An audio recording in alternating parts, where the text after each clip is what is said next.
This stream's going to be an interesting one. We're talking about death and life themes. Um, Zack Snyder's movies has a lot of death and life themes throughout them. And I wanted to talk a little bit about that today. And you guys are like, man, there's so much stuff going on in Warner Brothers. Well, everything is related to death and life themes right now. Everything we're going through, the whole release the Snyder Cut saga, the whole, the three DCEU Justice League movies, even Wonder Woman, death and life themes we see throughout them. I want to talk first about the three Zack Snyder DC EU movies and something very interesting. So, Man of Steel begins with the death of Krypton, right? The death of Krypton. But ends with the birth of Superman, right? So, Man of Steel begins with the death of Krypton, the birth of Superman. But ironically, we see Clark and his mother, Martha Kent, visit the grave of Jonathan Kent. So,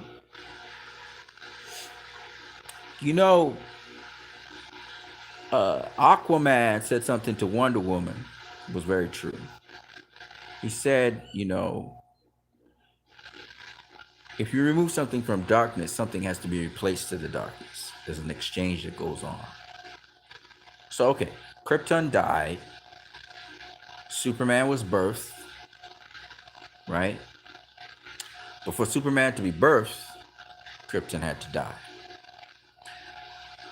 Superman was birthed at the end of the film, not at the beginning. It was Kal-El and all that, and it was all this journey to becoming Superman. Basically, Man of Steel is the journey of a Kryptonian to become Superman, right? That's what Man of Steel is. Now, when Superman was born, Jonathan Kent died. But what's very important for people to understand is that the movie begins with the death of Krypton, and then it ends, the scene just before the absolute ending is where Clark is visiting his father's grave. It ends with death as well. Where Clark is visiting his father's grave with his mother, and he's discussing what he will do, how he will be able to face the world, and his undercover, which will be Clark Kent, and why he would have this undercover. He discusses all those details with his mother. Now, we've never gone into that kind of detail before, ever, in a Superman story, because usually people associated Clark, even in Smallville, Clark was kind of associated with the press, and he kind of lined himself up with the press. He was always a press person, but nobody ever explained that. In Man of Steel, Clark speaks about, because he's had many different aliases, he's always been Joseph Clark. He go by Joe. Hey, Joe, come here, right? So, because that was his name as well. But he would go by his alias, his name, Joe, instead of Clark, so that, But ultimately, in the end, Clark settles down on this particular job. So his whole entire journey through life, taking on different jobs and different roles, he finds the appropriate job and role. And I found this to be a much more comprehensive, believable way in which Clark proceeds to become Clark Kent, Daily Planet reporter. And he's not very good at it. Clearly, we see that in BVS. But nonetheless, he really has kind of like a nose, and he's kind of fishing his way around, but he's not a good reporter, which is interesting. In a realistic setting, it's more believable that Clark's not really a very good reporter, even though he gets the scoops and he kind of ends up with the story, more than he's this bumbling idiot at work. I prefer that he's not Generally, he's not a really good reporter, but he's a sincere guy, and he's still, you know. So even more interesting is the fact, like I said before, that the movie begins with death, of course, Superman's birth, but at the end of the movie, we also revisit death again. That death has its place in the circle of life in a story. So I find this very interesting. And this is a theme you would see Zack Snyder continue with. Batman. We begin the story with the birth of Batman as a result of the death of Bruce Wayne's parents. Birth of Batman as a result of the death of Bruce Wayne's parents. And this movie is sort of a rebirth of Batman, if you think about it. BVS can be considered the rebirth of Batman, the reestablishing of his foundational principles, why he is what he is. And where does the movie end? At the death of Superman. Superman's grave. Superman's being buried, and you see Bruce Wayne start speaking like Batman again. This time he's trying to get a team around him to defend Earth. And so I find this very interesting that the movie begins. Everybody always feels that it's only BVS that begins with two funerals. But actually, if you think about it, Man of Steel also begins the same way and ends the same way. But it's a trade-off. It's not just it begins with death and it ends with death. No, there's actually something that's born in the process. And that happened in Man of Steel. And it also happened in Batman v Superman. Justice League begins with the death of Superman. Right? And it ends with Cyborg visiting the grave of his father as he takes off into the sky. Now, the birth of Cyborg resulted in the death of his mother. The death of his mother brought the birth of Cyborg. Right? The birth of Superman resulted in the death of Silas Stone. However, Silas Stone lived on even after he died to speak. His words lived on. And it's very spiritual. I love the spiritual connections in these movies. His words moved on to inspire Cyborg to even greater heights. And he spoke to him and brought closure to him in his post-death through the tape. Now, like Superman, Victor visits the grave site of his parents.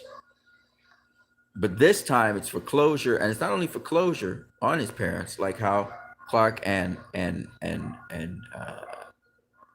Martha Kent have closure as Clark's journey ends. At least this portion of his journey ends, and he's now considered Superman, right? He's kind of established himself. And so the mother and him come to honor the father. This time Clark comes to honor his father and his mother. Not Clark, Cyborg comes to honor his father and his mother before their grave, before he soars up into the sky, right? And so you see also in Justice League, there is this life and death cycle that I find very interesting. So Zack Snyder's 3 movies do that. And also it happens in Wonder Woman as well, but not because, again, one takes the other place. So you had, for example, Diana had to get into the free world and go her way, which resulted in her aunt dying. And then, so in the beginning of the movie, there's a death, and the death is of her aunt. I forgot her name, not Hippolyta, but whatever her name is. I can't remember right now. And then, so Diana becomes born, the real Diana, in the world of men. And then we see Steve Trevor die in the end, and Diana is reborn, this time as Wonder Woman. You see Wonder Woman really come forth, the full Wonder Woman. And that happens at the end of the movie when she's fighting Ares. So the movie begins with a death, and the movie ends with a death. And it's Diana's journey, and Diana, again, coming to actualize herself, to understand herself. Wonder Woman, the movie Wonder Woman, is actually an actualization of Diana. This is Diana becoming Wonder Woman, right? She has certain foundations, but she's becoming Wonder Woman. So we had the becoming of Wonder Woman. We had the becoming of Aquaman. We had the becoming of Superman. Right? We had the realization of Batman. Right? Zack Snyder's movies always has this journey. Justice League is a special movie because it had the actualization of Cyborg and not so much the actualization of Flash, but more of the cementation of Flash as he's becoming as well. So in these movies, our characters are becoming. That's what makes the Snyderverse so special, I think, and so beautiful. So I wanted to talk about life and death in these particular movies because, there's the theme of above and below, but there's also life and death and how life, sometimes death. There's a scripture in Bible saying, unless a seed falls to earth and dies, you cannot multiply. Right? Jesus Christ died so that we could live. And I see that death and birth precept. You look beginning of Man of Steel, and the same thing, like the theology of, you know, something. If something is taken from the darkness, then something must be replaced into the darkness, right? That's the Aquaman, Wonder Woman philosophy. And think about this: Eh, in the case of Man of Steel, Jor-El sacrifices his life. Laura sacrifices her life. Krypton is destroyed for Superman to come forth, right? Once Superman comes, um, Kal-El to come forth. Kal is cultured and nurtured in the soil of the earth through Martha and Jonathan Kent. They till. They are like the planters. So you have the cultivators. Sorry, the planters would be Laura and Jor-El. The sowers, at least, they throw the seed. The planters were like Jonathan and Martha. They sort of fertilized the soil and gave Clark the nutrients to be the man that they think that he should be. And then we see that Jonathan sacrifices his life so that Clark can continue on in obscurity for a certain season. He's still in the soil. He hasn't broken the soil yet. And when he breaks the soil, his leaves start to come up as a plant above the soil. This is when he emerges as Superman because he has found his purpose. He's found Jor-El's AI, and he's being instructed what he should be and what he should do. And then he's thrust into the spotlight with Zod coming to Earth and forcing him to have to come out and declare himself to the world. All right. Now, when you look at, each of these stories is just mind-bogglingly interesting how biblical they are. You look at Batman v Superman, spectacular movie. Superman is now on display. Batman, his parents die. That thrust him. He gets thrust into it really early, but all of them get thrust into it. So he's kind of falling in a depression, and the bats sort of restore him to give him a sense of purpose. So he has a sense of purpose, and he becomes the Batman. But he's falling away from that purpose because of the disasters that happened in his life. The death of Robin, the death of some of his close workmates. Jack from the Metropolis building, that makes him have a hate towards Superman, this alien who's come to Earth and brought this war to us. And then ultimately, the death of Wally, who he had saved, tipped him over the edge. And from that, he was on a crusade to kill Superman, and he finally had his opportunity. And Superman proved to be more than just an alien. And, from that, he sort of turned his way of living, and he started to, change his pattern of living and the way how he was constructing himself, his attitude, etc. Now, here's the thing that I think is really beautiful about this in Batman's journey in this case, Batman v Superman. He comes to the realization he needs other people. He needs these superpowered beings. He needs Superman. The threats are bigger and bigger, and he'll need them, and he'll need Wonder Woman. And you can see his whole ideology is changing as the movie goes along. That cemented view of better humans being dangerous and bad. He's seeing it differently, and probably it's from his experiences. I'm just interpolating here of dealing with Killer Croc and all these other metahumans. He's probably thinking metahumans are bad. But ultimately, in the end, he rethinks his position. Superman helps him to rethink his position while Superman is supposedly helpless. And that helps him to restore and actually save Martha. Now, the saving of Martha is something very important to Batman, and it helps to reaffirm that he can make a change, he can make a difference in someone's life. And I think that's what helped him to confront the prevailing danger of Zod in the Kryptonian Doomsday, and be able to participate in taking down Doomsday and participate in teaming up with Superman to take down Doomsday. Ultimately, in the end, though, he does not um, he does not succeed in taking down Doomsday. It's Superman who takes down Doomsday. And this just cements that seed. When Superman dies, that seed is even more resolutely planted in him to spring up and to bring the Justice League. So you can see that this cycle of death and life birthing through it, you can see that Alfred was kind of planting the seeds of change into Bruce. And then, of course, Diana kind of changed his whole perception when he discovered that she was a metahuman. And then, on top of that, him discovering other metahumans really helped to help him change his course and thinking, even though he's still adamant on killing Superman. But ultimately, when he saw the humanity in Superman as a metahuman, I think he completely really changed course from there. And then to see Superman sacrifice his life for mankind just took it to the next level. And I think all of that watering and watering along the way is what helped to change Bruce till Bruce's philosophy and ideology went full 180 degrees from what his philosophy was before.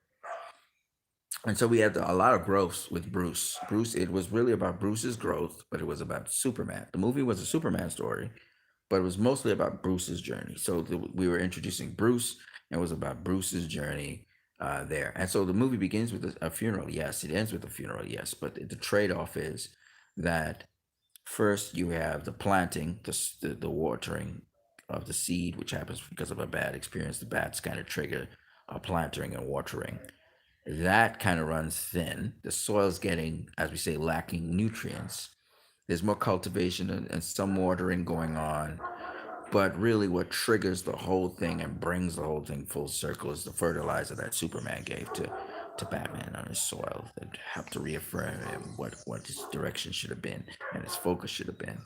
Helped him change his mind about metahumans and the xenophobia, and then helped him to be able to focus in on the task at hand that is necessary for the task at hand and to really be resolute about that. And that came through Superman's unfortunate death. It really propelled Batman in the direction that he needed to go. And it was really nice to see that also kind of bring to full fruition in Zack Snyder's Justice League. The full arc really takes two movies, right? So that was Batman. Zack spent a lot of time on Batman. But when you look at also the beginning of Wonder Woman's arc, and then it begins at the end, but it's cool. So you see Wonder Woman in uh, Batman v Superman, and then you see her backstory in Wonder Woman, and her arc again carries very much like what I just said. You have the planting of an idea into her head through cultivating and planting of the idea into her head by her aunt, who's training her and developing her and all that. And then you see, and she has predispositions towards it. And then you see the watering of it. You see the death of the aunt that helps to fuel, propel her forward into her destiny. Steve Trevor is like also a protagonist to that. And then she gets involved, and then Steve sort of propels her to the next level to help her because he plants the idea of love into her head. And that, it's not about what people deserve, but it's what you want to do for them. And so that takes it to the next level where she is able to, through the cultivation and through the watering, become Wonder Woman. We see the early signs of Wonder Woman as she's facing Ares. The whole thing comes full circle when she's facing Ares. Ares dies. She takes on this really. She takes on this divine status now, and that's where that movie ends. And her philosophy has changed. She wanted to save the world at first, then she realized she can't save the world. It's each individual that has to save the world. So it's a beautiful philosophy also at the end. One of Patty Jenkins' crowning acts, I think, is one of her greatest works. Period. Bar none. Fantastic film. Can't say anything but good things about it. Peak. Just couldn't be better. I mean, Patty Jenkins outdid herself, and hopefully, for Wonder Woman 3, hopefully, the Snyderverse can kind of kick in a little bit to help Patty sort of zero in on what she really wants to do with Wonder Woman 3. And I don't think I think they're pushing Wonder Woman 3 for next year. I think that's a dumb idea. Maybe it's 2023. That would be better. Because I don't think 2022 would be a good idea. I think it's take time, develop the story properly, and put together the story, and then let's see that movie in a proper way. Let's think it out properly. Somebody write a proper Wonder Woman story. Let's really get a proper. The introduction of Wonder Woman was great. The second one was not good. So let's get a third one that's really. Patty always saying something in the movies, by the way. Always saying something in the movies. It's just to get it crystallized, kind of dot your I's, cross your T's, establish how much uh, how much suspension of belief you want in the movie. Like work it out properly. Work it out properly. Don't just really work it out properly. I didn't like what happened with Wonder Woman 84. The people will not accept that because you're suspending belief a little too much, and it's not just about the kiddie flick. You don't just want to make a kiddie flick. You want to make something that, yes, it works and it has an impact on the younger minds, but you also want the older minds to be like, yes, so they can cooperate with you in helping the younger minds to develop in a realistic way. So I just hope that if Patty Jenkins is doing a Wonder Woman 3, that she really gets a good script, a good screenwriter to write a good script for her, and then make sure you get proper action scenes. Try to make the thing as airtight as possible. Wonder Woman, the first Wonder Woman movie was just revolutionary, you know, and I want to see Patty duplicate that and take us to another place. Right. So, yes. Then we had, of course, Zack Snyder's Justice League. I'm gonna skip the other. I don't know what the hell that theatrical thing was. I don't have any respect for it anymore.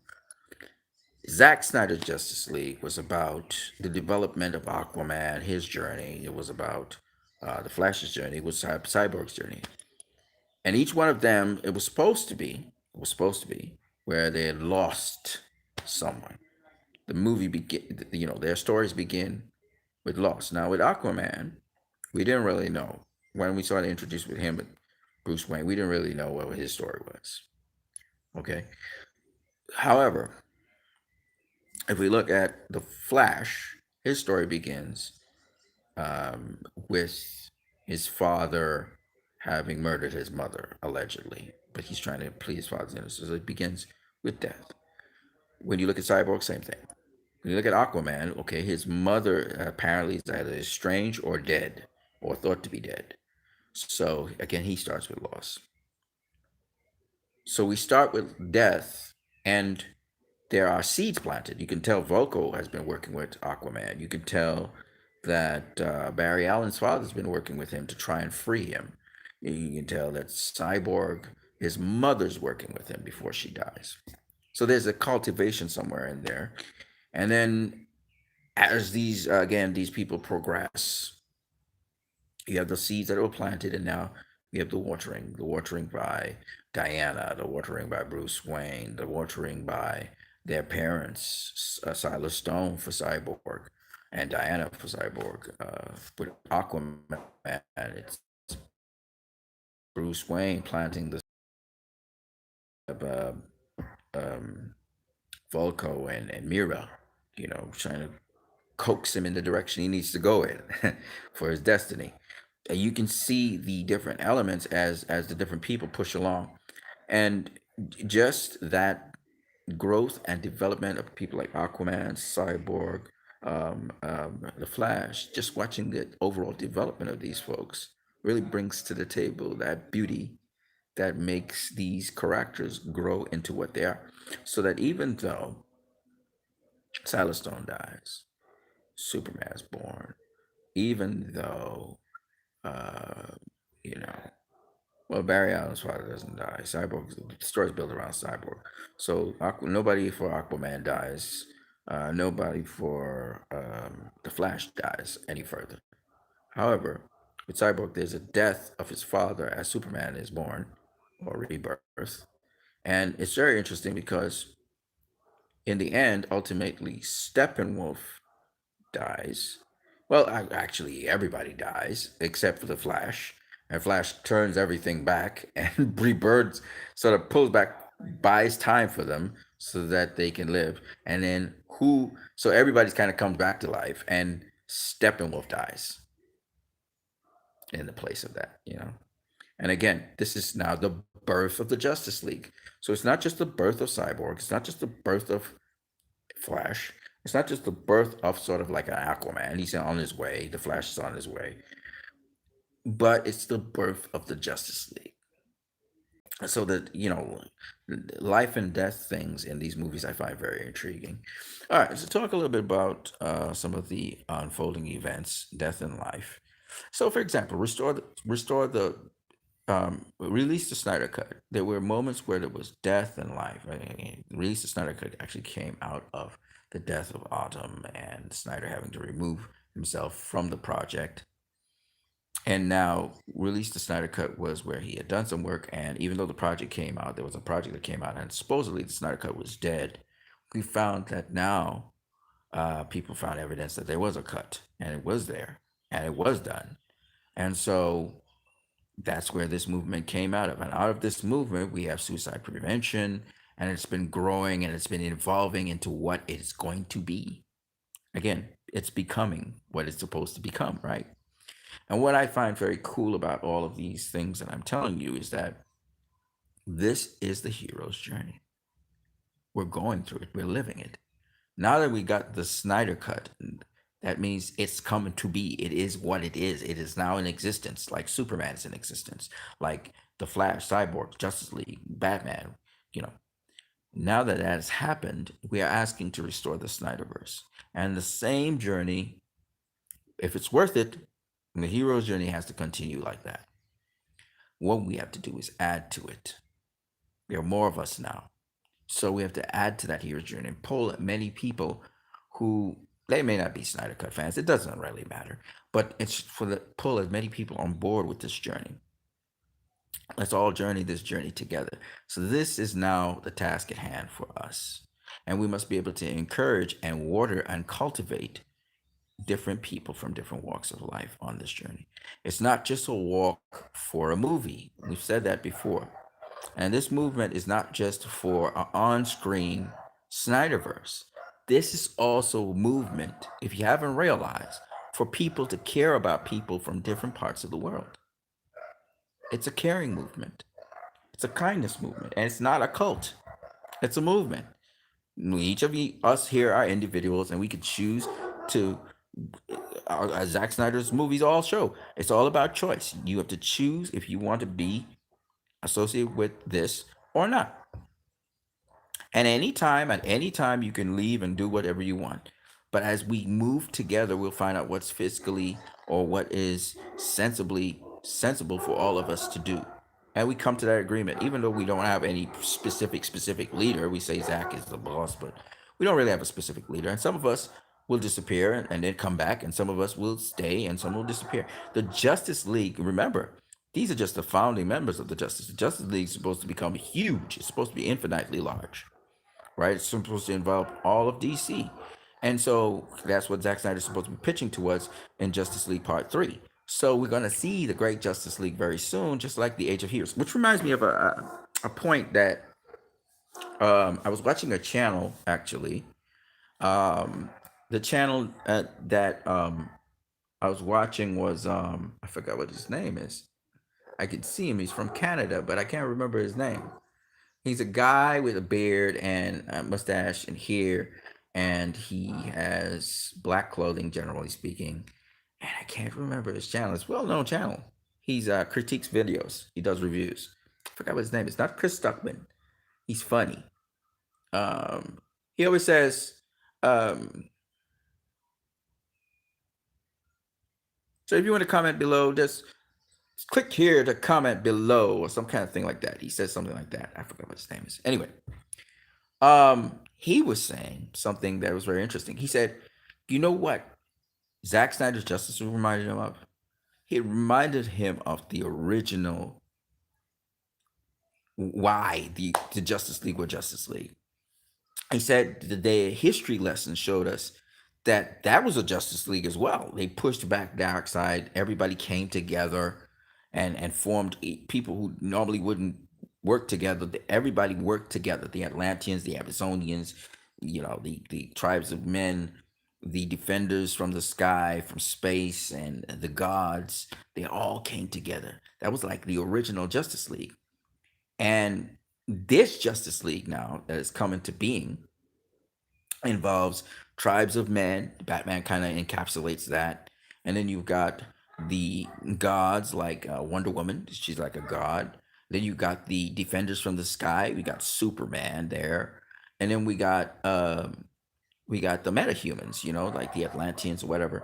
There would be like or Amazon. Well, Wonder Woman's kind of like an Amazonian as well, but you got like an Amazonian representative there. But you got also like the Flash, you know, you got like Cyborg, you got like well Aquaman's an Atlantean, so you got an Atlantean, you got an Amazonian, and you still got a god amongst them, and again, Superman could be considered a god himself too. It depends on how you look at it. So you could like you could kind of like have three gods there, and then you got like metahumans, guys with extreme well, you can say six gods if you want, five gods or whatever.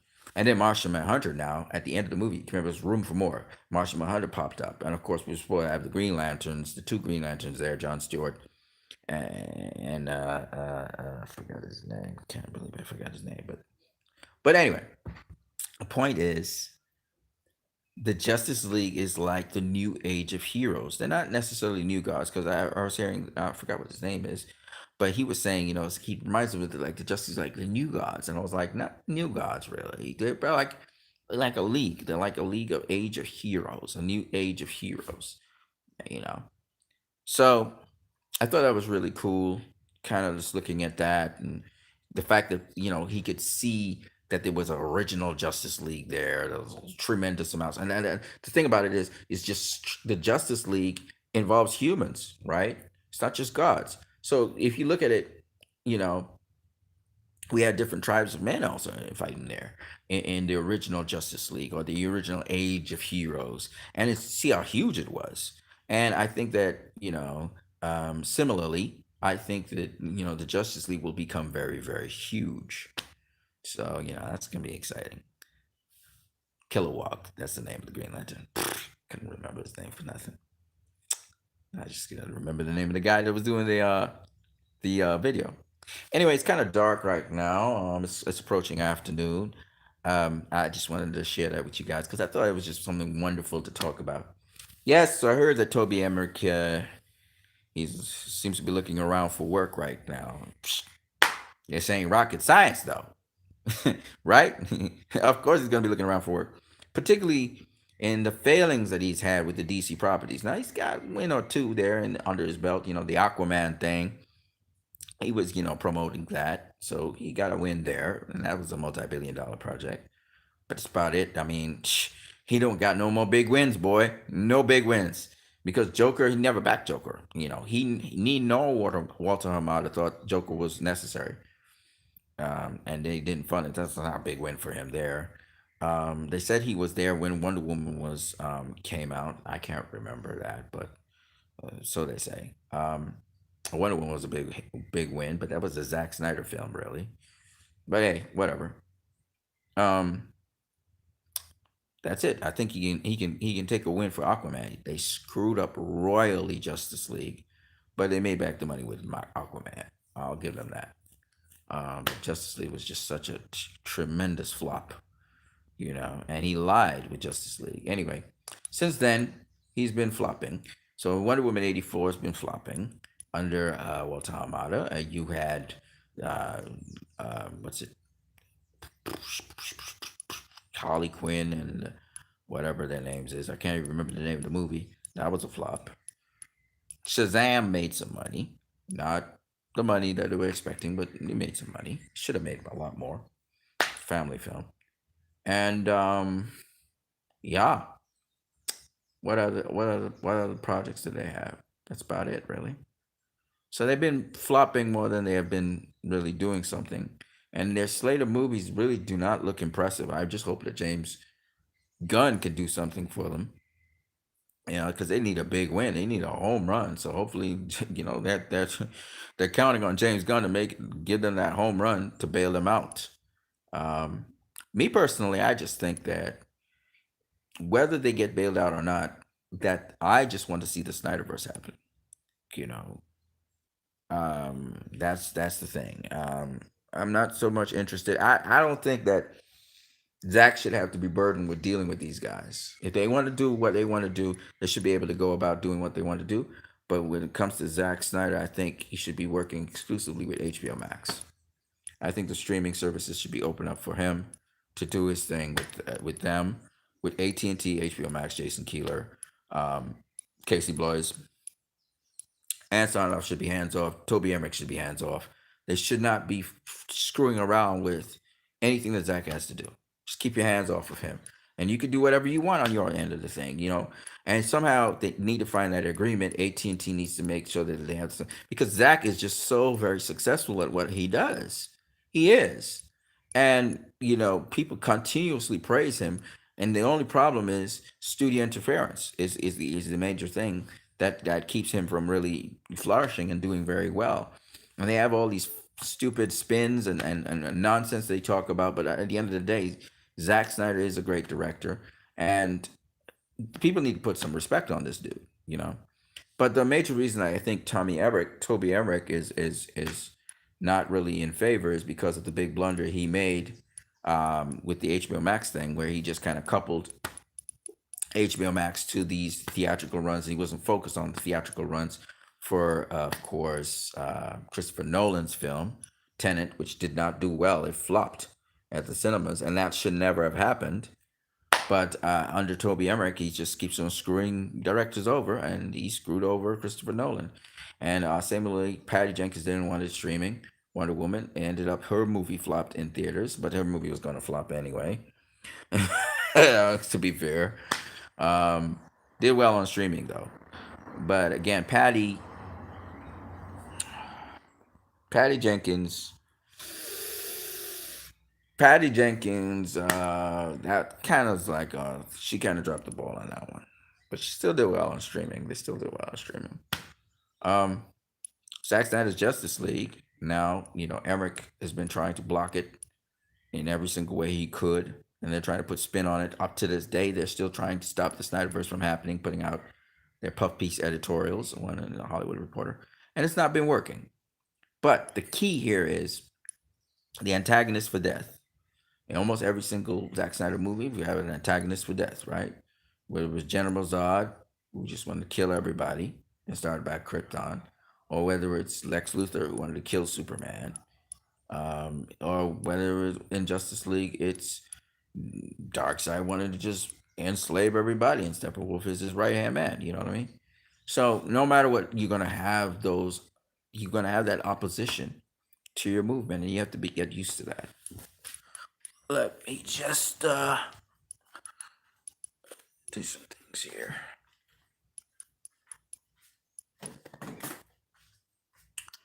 So the way forward is the same way that we always had. Today was restore the Snyderverse, and that was a wonderful thing to see how well the Snyderverse did, and more wins for us. We got some more in our win column, and trust me, AT&T is the be all and end all. That's the people who will decide what runs and what doesn't run. You know what I mean? So far so good. So far so good. I'm a happy guy. I'm a happy camper. Things are working according to plan. The bumbling leadership of Warner Brothers is being exposed as bumbling leadership, and this is clear now to almost everybody. I've seen one guy who's just a DC fan, I guess, and he was saying that, you know, Warner Brothers, man, they dropped the ball on Justice League. And the fact that Snyder Cut came out shows, and I don't know why they're still trying to stop the Snyderverse from happening. I just find it really ridiculous. But either way, I mean, it's tremendously wonderful and rewarding to see the Snyderverse just pushing onwards.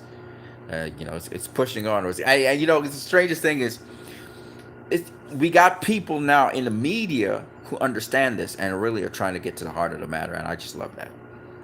You know, they're not allowing the studio to do foolishness, because we owe it.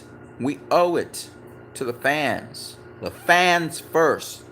You can't be trying to deal with a wide audience and you leave the fans out the equation. The fans are your engine. They're your driver.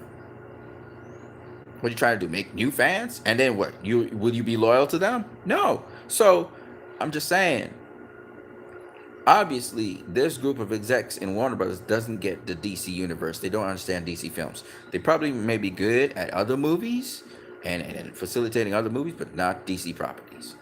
And they need to, when it comes to DC properties, step down and clear out. They can do whatever they want wherever else with other properties. New Line Cinema's there, or whatever.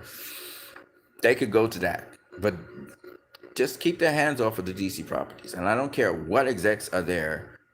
The filmmakers should not be answering to execs. It should be answering to the investors and the fans. That's who the filmmakers should be answering to. That's all I got to say for now on those issues. And all this covering up stuff, trying to be political and politically correct, and, oh, we're not racist, so we're going to have the black Superman. I mean, come on, man. Come on. Like, we don't want tokenism. That's tokenism. That's like you got 10 people in the room, one is a black man. He's the token black man. Oh yeah, we gotta have some diversity up in here. Look how much diversity we have. Come on, man. We ain't in the 80s and 90s no more, or the 2000s. We're in 2021. And we almost to the middle of the year. Back off of that nonsense. Not buying it. Right? So that's all I got to say for now. I'm going to catch you guys later. I just thought I would talk about this because I found this topic really nice. Death and life. And a lot of you guys don't give up hope. Even when things look like they're dying, it's to birth something.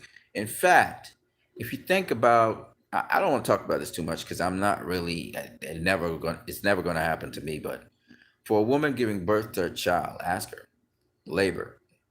It's exactly what it is. Labor. Okay? She feels like she's dying, but that's to give birth to the child. That's how it goes. It's lots of sorrow and pain and all that stuff. So I just wanted to say that, and that's part of the process. So guys, you need to be emotionally stable. You need to understand if there's a lot of resistance to what you're doing, then the rewards for what you're doing are tremendous. So don't ever give up on that. I'm going to leave y'all with a piece of scripture. Let me look at it. I'm a scripture boy.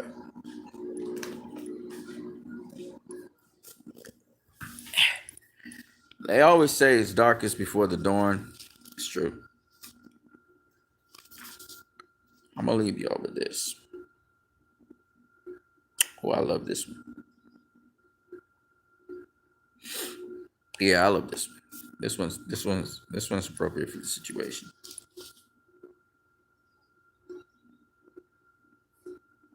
All right.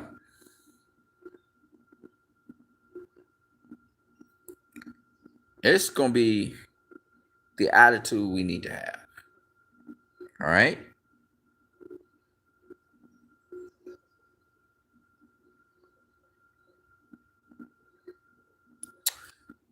All right. This is the attitude we need to have. It comes from Matthew. For those of you, you find Beatitudes in this chapter as well. But this is Matthew 5. And I'm going to go from verse 43. I'm going to read this because I feel this is appropriate for the situation.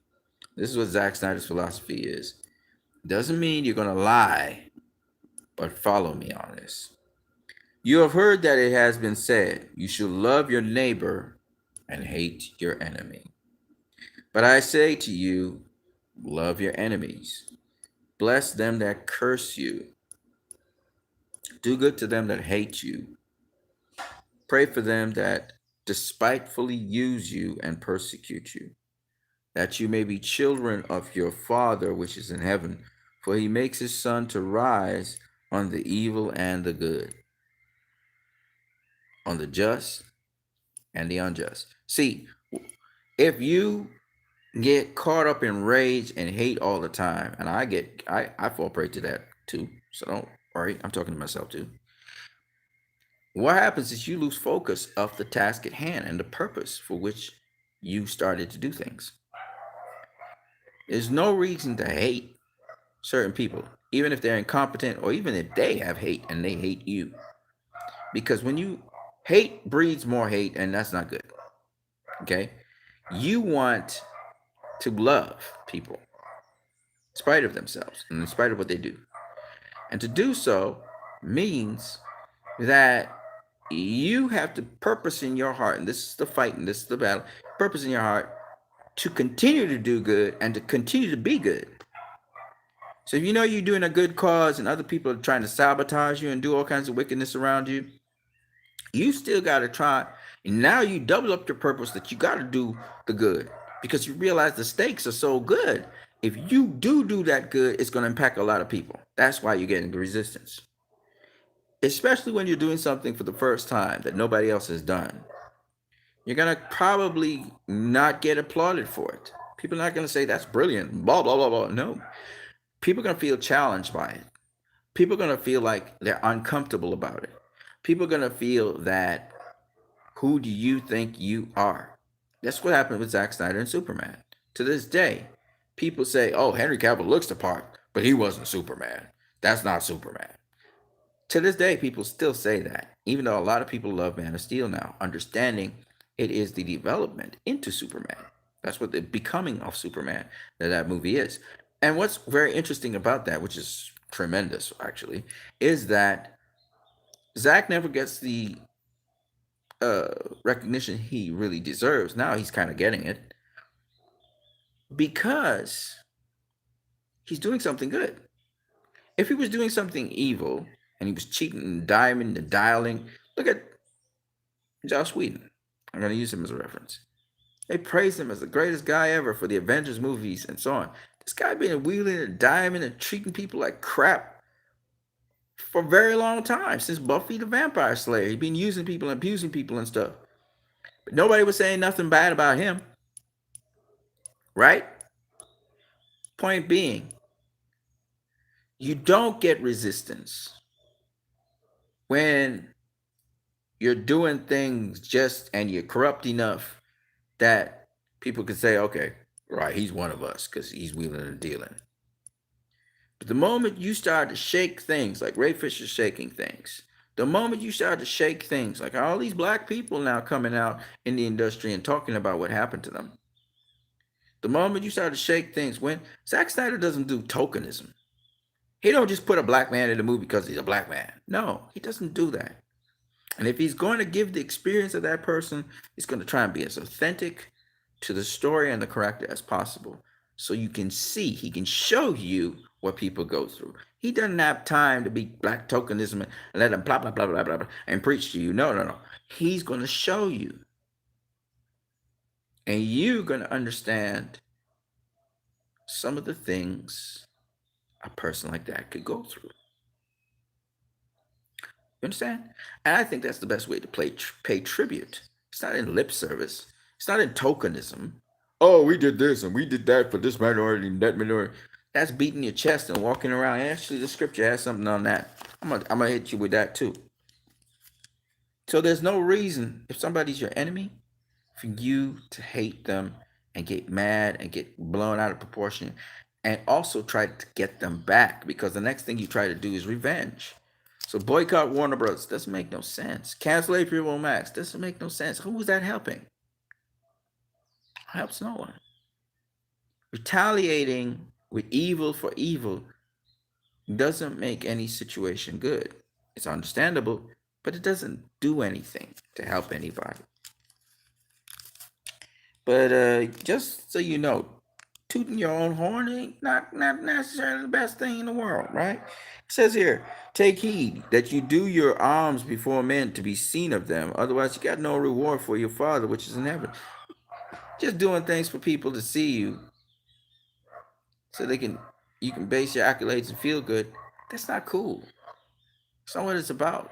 And I've seen a lot of people in this movement, the Snyder Cut movement, they do things because they're not doing it to be seen. They're doing it because genuinely they want to do it from their heart. I think of Fiona Zhang, I think is her name. Fiona Zhang. I remember her all the time. Released the Snyder Cut movement. Those people.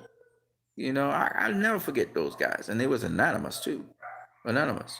You know what I mean? And it got so many more. They got so many channels on here that do their thing, make their little money, and that's it. And they're not. And that's the cool thing about it, right? I'm gonna catch you guys later. I am Christ I Am Disciple. I hope you guys enjoyed this video. It doesn't matter what people think about you. What is important, and that's what I love about these movies, with Cyborg and with the Flash, is these guys had to let themselves know. The Flash needed to know for himself that he was worthy of what his endowment and gifts were. And Cyborg, the same thing. He needed to see that for himself. And that's what usually a lot of times we just want to know for ourselves. Can I do this? Can I really do this? Right? A lot of us, all the time. No matter how confident you are and whatever, you always still have that question. Can I do it? And that's what it's all about. At the end of the day, it's about, can you do it for yourself? To know that for yourself. Can it be done? Right? And I'm not saying that you get the power to do it from yourself. No, obviously you have gifts and stuff that you were born with, that you were endowed with, I believe, from God above. And it's really him working through you to get it done. And even when you look for the words of encouragement, you don't get it from yourself. You get it from somebody who might have said something to you that inspired you to keep you pushing. Kind of like in the case of Barry Allen or whatever, or maybe scripture you get it from, or maybe you get it from some other person in life who you may have talked to and is your mentor or somebody you admire. Whatever it is, you get that motivation that's put into you. That's why I say they plant seeds. And when you look at these characters in these movies, there's seeds planted in them, then they're cultivated and watered and stuff like that, right? All right, people. So I'm gonna catch you guys later. We just try to do good in this world. That's all we try to do, ain't all of us. All right, man. I'll catch you guys later. Peace.